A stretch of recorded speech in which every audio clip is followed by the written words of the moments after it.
What's happening, nerds? This is John nerding out with cards, and I'm just going to go ahead and do my Ozzie Smith weekend video now. This will be the third installment. I'm having a lot of fun with it. Just going over my Ozzie Smith cards and different facets. Don't really have a plan with it. It's just kind of like whatever I feel like doing for that week. And ironically enough, I've been doing an unplanned kind of like bindering kick here lately, and it was within those recent videos. Ross Loves Cards asked me if I bindered my Ozzie Smith collection, and yes, Ross, I do. This is the main binder. I have one more. So bear with me. This is more. It has post-playing day stuff. It has graded stuff, one-touch stuff. But that's not really like the main binder. That's just so I don't have to keep cards in a box. Anyway, this binder right here has basically been going since the mid-90s. Of course, the vast amount of cards that are in here now, that's grown and grown and grown over time. But he's starting his Hakeem Olajuwon collection, or it's ongoing. I can't remember when he started it, but Hakeem Olajuwon, he played in the 80s, the 90s, and not that I'm a basketball collector, but I can't imagine that there are tons of cards similar to Ozzie. And so, in addition to Ross's comment, Basement Card Collector had asked, how do I organize my cards within this binder? And so, kind of continuing on from two recent bindering collection videos, this is going to be predominantly a bindering collection video as well, but this is going in depth on the binder for Ozzie. I did show a few page types that I use for my Ozzie Smith collection in a previous video, but this is going to get into how I organize it, which is year by year, within the year, by set, and things like that. So what I'm going to do is I'm going to change the vantage point again for this video to really kind of focus on the binder itself and how I organize those cards, so I can kind of answer his question, and then I'll bring it back around to close it out. Hope you all enjoy this. Alrighty, guys. So here at the front, I have an old Beckett magazine and one of those one pocket pages. I sold that idea from Nate over there at Top City 5401. Because he's got tons of binders, and I noticed he was doing this, and I think it's a pretty good way of kind of protecting the cards from, when it's closed. Whether or not it does, I don't know, but I do kind of like it. That's an issue from '93.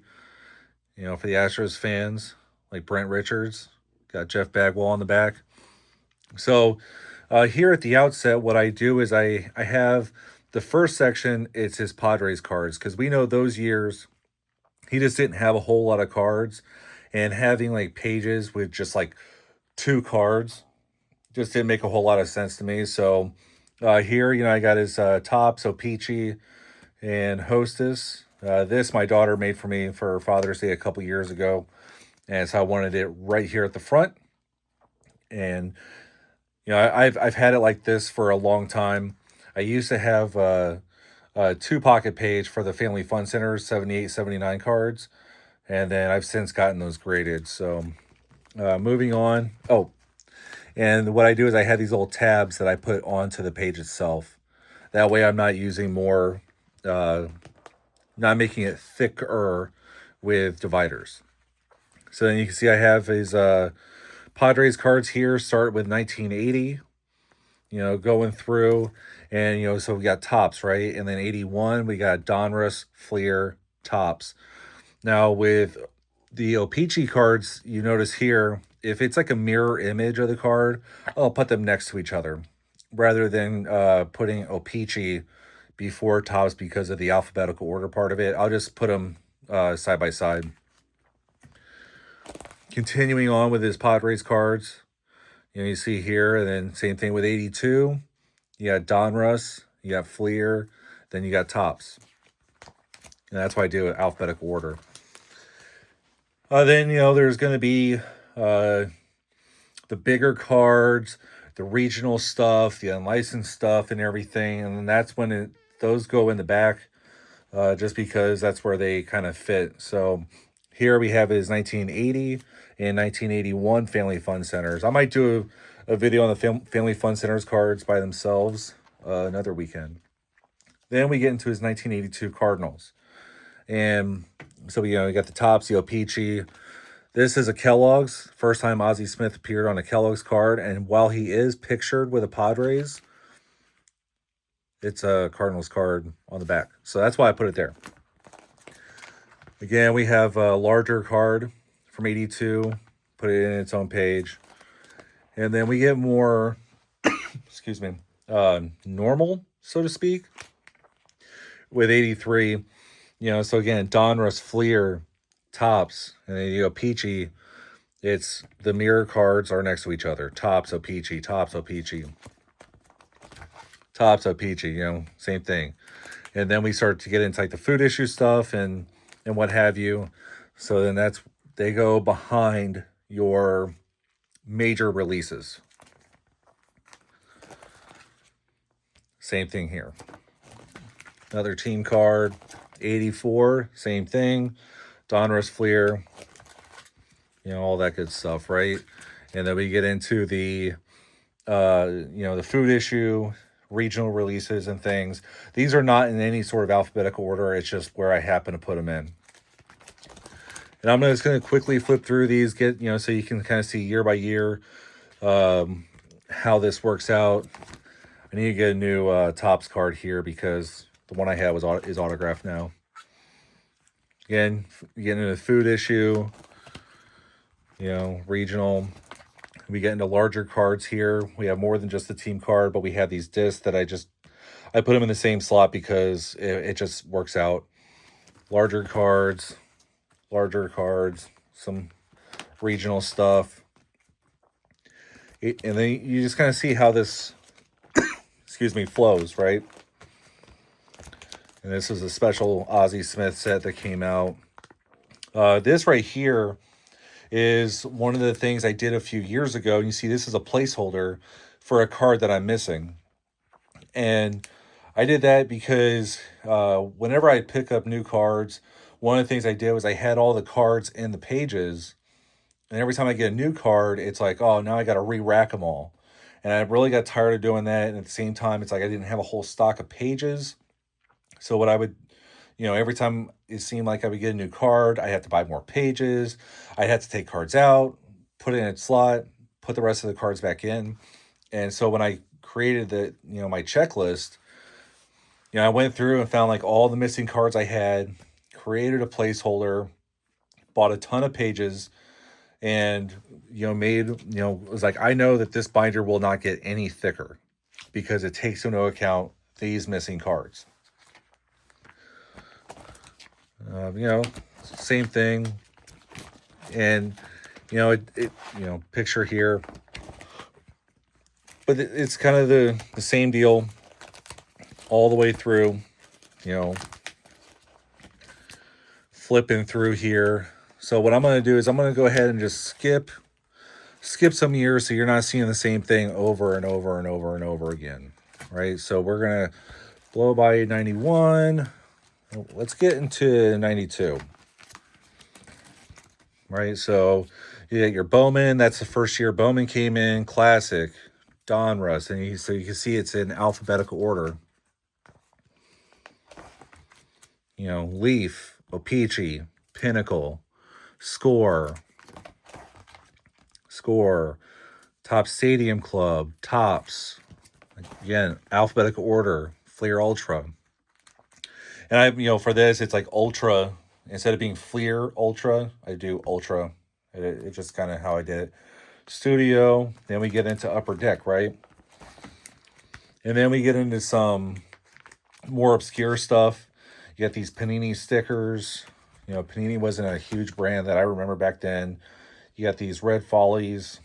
You got these food issues. We got more of the obscure stuff. This is a McDonald's card. Soda. You know, these, I don't know if they're licensed or not, you know, from magazines, Slurpee discs. Like I say, you can see where I just kind of threw them in on the tail end of the year. Again, some larger stuff. You know, this came from an all-star game program.